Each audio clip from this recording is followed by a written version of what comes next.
what's up everyone? Thank you for tuning in to Tease Time. I'm TJ. Today we're going to do an install of a Mishimoto oil catch can on Percy the Van here. It's a 6.7 liter Cummins engine. So this version that I have here is a high flow. It's made for diesel engines. So we're going to get this unboxed. And then we also have our gasket here for a rocker box because that's leaking. Like I said before, I'm working on maintenance and getting it up to par to running standards. So I'm starting from like the top, working my way down. So this is the highest oil leak I have is on the rocker box. So that's getting replaced. And then also when I'm doing the install for this oil catch can, I'm going to delete the crankcase filter. So this is going to replace and do the job of the crankcase filter, but instead of having to do like interval maintenance on the filter where you have to just like swap it out, with this I'll just have to unscrew it and drain out the oil that it catches. That saves the oil. Instead of it going into the intake, this catches all of that. So there shouldn't be any more no more filter changes. This replaces that. This will pay for itself. Like everything I usually do, like if something like breaks or needs to be replaced, the crankcase filter, I've replaced that probably less than like 4,000 or 5,000 miles ago, so it's good. But like if I had to change, let's say like 2 or 3 of those, this will pay for itself because this will outlast those. So this saves you money in the long run if you just think like that. But let's get into the unboxing of this oil catch can. Like I said, this is the high flow version. It's meant for diesel engines. So let's see.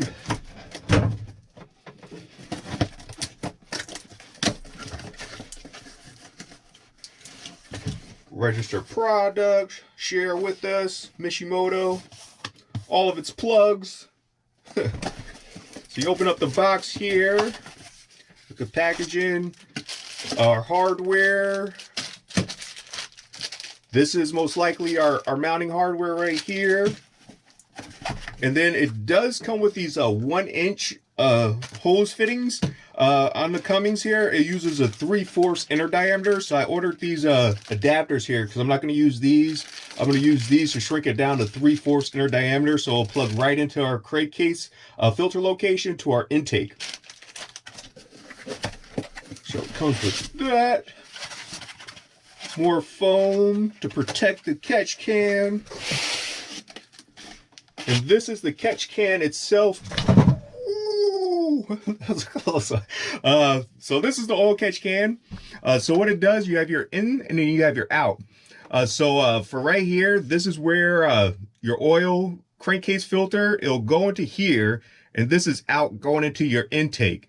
So this will create suction. Like some people, they'll put like a filter where the crankcase filter used to be and just vent it to the atmosphere. But this will also help evacuate all of that pressure that's inside your crankcase. It'll help seal up the engine a little better. And also with your piston rings and stuff like that, this will help create that back pressure to help it seal a little better. So this right here, you unscrew this. This will catch all of that blow by, that oil vapor that will be going into the intake, messing up your intercooler, clogging stuff up. This will catch right here. Then you can just drain it into your disposable oil that you're using. Some people put this back into your oil, but like I usually just dispose of it. Like I've used this brand before on different vehicles, and like I like the product. It is good quality. It's made out of all aluminum. Even the fittings right here, like the 1-inch and the 3/4, those are aluminum. They're not plastic. Everything has like a little O-ring and seals up. And then you could also, like right here, you could change like the location. So once you have this mounted, you could unscrew these with Allen keys and then like change the position to help you mount it a little easier. So we're gonna get that figured out, the mounting location for that. That covers that. Our rocker box gasket. Some tools I'm going to use today. Torque wrench. The rocker box torque spec is 18 foot-pounds. When you take that off, there's a torque spec for your ejector solenoid wiring. That's 13 inch-pounds. So remember those torque specs. Don't mess those up. You will crack or break off those solenoid screws that hold on to that ejector harness. So those are the main torque specs that you need. And then you also have like your vanity, your plastic covers that go over all of that stuff. I usually go like good enough on those. So that's what we have. So to get started, I need to figure out where I want to mount this. I have an idea where I want to mount this. I think it'll be easy to access. Just think about that, like easy to get to. Like you have to drain this out. You don't want to struggle to have to do so. So we have that. And I'm going to start with, what do I want to start with? Do I want to mount this? Yeah, let me get this mounted first before I even start with the rocker box gasket. And then I'm going to do the rocker box gasket and delete that crankcase filter and show you how to do all that. So let me get set up and I'm going to show you my mount location. For mount location, I'm thinking of somewhere right there. There's like a lip that hangs out like behind here. So I'm thinking something like so would be like a good spot. And then like I said before, like you could rotate these in and out ports. So I'm gonna just rotate those that they're going that way. Because this right here, this is your crankcase filters under this. But this hose right here, it runs down into your intake. So you just need a 3/4 hose, preferably something that's oil resistant. But it shouldn't see like a lot of oil, so I'm using like EPMD like water hose for now. Like I might upgrade that, but you just disconnect that, and then this hose needs to run over here into the in, and then the out needs to go to your intake. So let me get this situated. I need to drill some holes, and we're gonna get that mounted. So that should be like a good spot, easy to get to. If I need to, when I need to drain that, empty that out, that's a good spot for it. So let me get those holes mounted. Let me get this top mount disconnected so it's easier to deal with.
All right, that's a good mount spot. I put that tape over it just to keep dirt out of it. I'm about to vacuum like all this stuff. Like there's like a couple little things. I just want to vacuum, make sure there's no loose debris.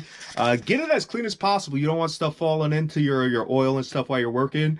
So keep your work area as clean as possible. So I'm about to vacuum, disconnect your negative battery terminal because you do have to disconnect some wires here. You have to disconnect this. This is your crankcase, like the pressure.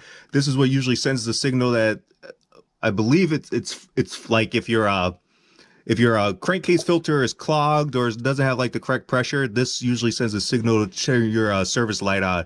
So you have that. These are for your ejector harness. We have to disconnect that. We have your oil drains here, and there's another one right back there that also has to come off. Disconnect this, and you should be in the clear. So let me get it cleaned up and we're gonna come back and I'm gonna start unbolting all this stuff and getting this out of here, get stuff swapped over. All right, got that cleaned out. This is the leak that I was talking about, this little trail right here. That's your rocker gasket right in between there. It's leaking right there when it's running. So it's leaving like a nice little puddle. Like I cleaned this stuff out. That way you could see where the leak is coming from when it was running. It had a nice little trail, so it just goes down and just coats stuff. So you always want to start with your highest gaskets that's leaking. The gasket in here is reusable. That's fine. This will be fine. This is this black little strip you see right here. That's for your injector harness. That'll be fine. But the main culprit that we're worrying about is this right here. We're gonna get this off. We're gonna get that gutted out. But I want to get this gasket in first before I go ahead and gut that. All right, so disconnect. All right, to disconnect, you pop that out. This little safety clip, and then it disconnects like so, like that. So all the clips that you see that have these little red tabs, you have to push that through first before you could disconnect that. So just keep that in mind when you disconnect everything. We're gonna disconnect this, and yeah. So enjoy.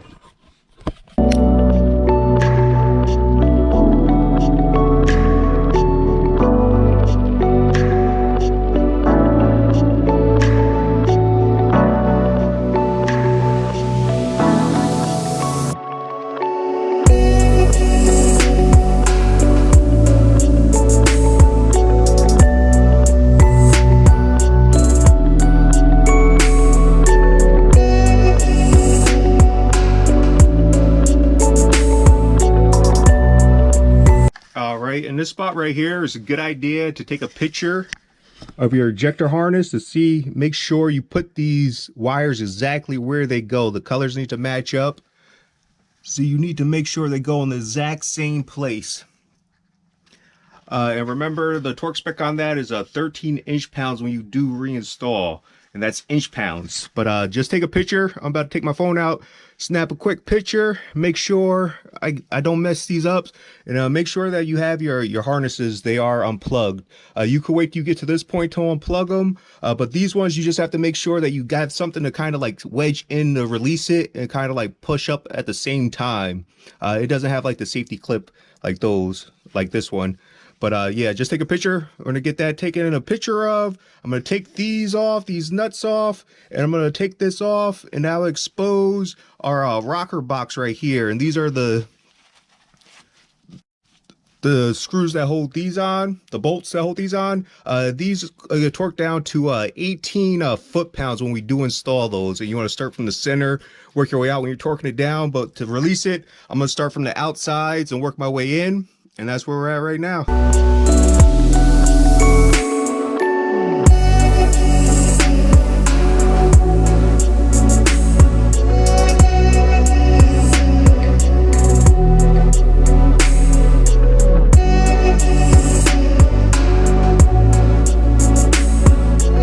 This is our leak spot right here. You can see all that oil pooling up right there. So this back corner, that's the problem. But we're gonna get that situated. While you have this off, if you want to, which I'm probably gonna do, take a little extra time and try to get it real clean. You want the mating surface of the gasket to be as clean as possible. So take this opportunity while you have the extra space if you want to, and clean all this stuff out. I should have waited till I did that the boost tube. I had this off because like that was a pain in the butt right there to get to. This vacuum line going to the boost, what is that, the map sensor for the boost. That was a pain getting that in there, so I should have just waited till now. That would have been a perfect time. But take your time, clean it up, get into the nooks and crannies, get all that stuff situated. All right, my camera cut out, but I'm in the middle of gutting this crankcase filter. So what I did, which didn't record, when this is on here like so, you have to go through and you cut these corners off right here. And then you pop these out and you have to pry this off. So you want to keep this intact because that goes back in there. But you just have to remove all this, use whatever you can to remove this. And then once this is gutted, clean this out. Make sure you don't leave anything behind. So that way when you put it in, it's clean. You don't get any of this stuff in your engine. So that's where I'm at right now, fighting with this. Okay, this is where we're at right now. I have the crankcase filter right here. This is all gutted out. Get it as clean as you can. You just want to make sure like nothing's gonna flake off, and just make sure it's real clean. And this is the opposing side to the crank filter that you gutted out. Before there was like these two fittings right here that went into this valve cover right here. Just make sure this area is real clean, like the top of these nuts and stuff like that, because this was the filter before, which was blocking all of this stuff from actually making contact and going through the paper element that was there before. So just make sure you clean this out, clean off your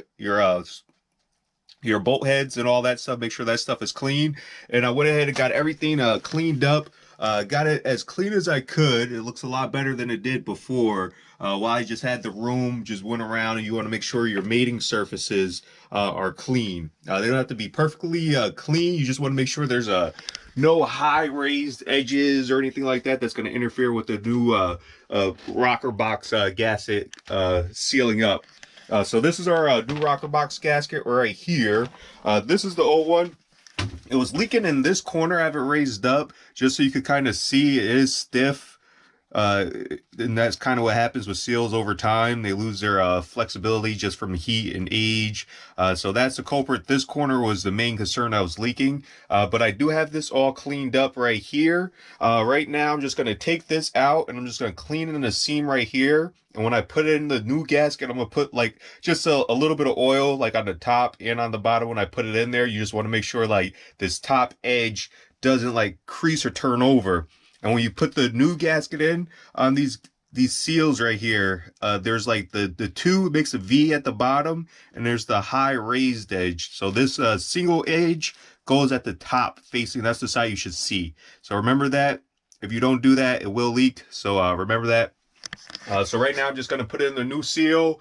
I'm going to get that cleaned up, and then I'm going to go ahead and just start reassembling everything, and we're going to get this finished.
that's our rocker box gasket. That's installed. The rocker box is 18 foot-pounds. The injectors, the wire harness, each one of those nuts are either between 8 to 13 inch-pounds, not foot-pounds. Make sure you get that right.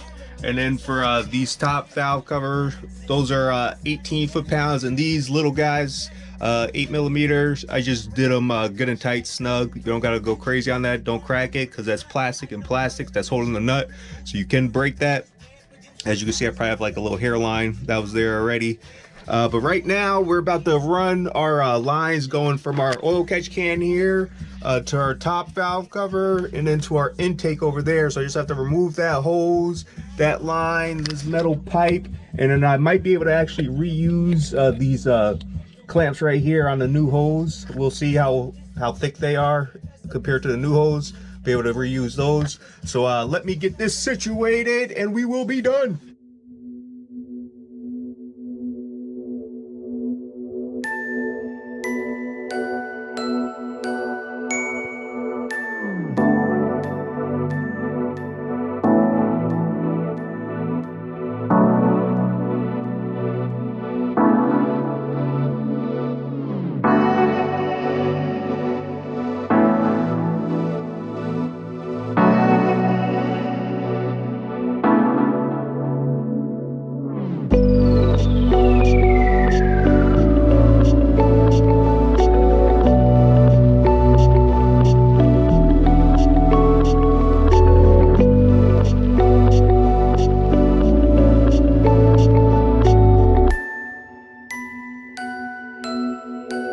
All right, bada boom, bada bing. All right, bada boom, bada bing. We have it all installed. Just make sure you zip tie your lines so that way they're not rubbing against anything and they're not gonna like melt. Like I have this turbo blanket, so it should be fine. This gets hot also, so I'll end up tying together somehow. Just make sure you pay attention to that, how you have your hose routed. But the job is pretty easy. It's pretty quick. I think the hardest part of this job is actually cleaning. So if you want to like take your time and actually like clean like the oil residue and stuff, like that took the most time. That and getting the crankcase filter, that took the longest. But actually like taking everything apart and throwing it back together, it was pretty quick. Like if you're just doing regular maintenance, it shouldn't take long at all to replace the crankcase vent filter in the rocker body gasket itself. But we do have our oil catch can. This was the old hose routing right here, and I don't know if it'll pick it up, but there is like some oil residue inside the hose. I had to cut that off because like you could see like the type of hose that is, it's not really compatible with oil and it's old, so it's kind of like a rock. So I had to cut that off. There was not enough give to get it off of the intake side. So once you do that, you just run your hose. Just make sure you have it connected on the Mishimoto catch can. You have the right side connected on the in. The in is your engine. The out is going to the intake. So just remember that. Make sure you route it correctly so that way it actually performs how it should. But yeah, pretty easy. So until the next one, it's all about how you wield your tools. Crudeness or gracefulness. Take your pick. Peace, TJ.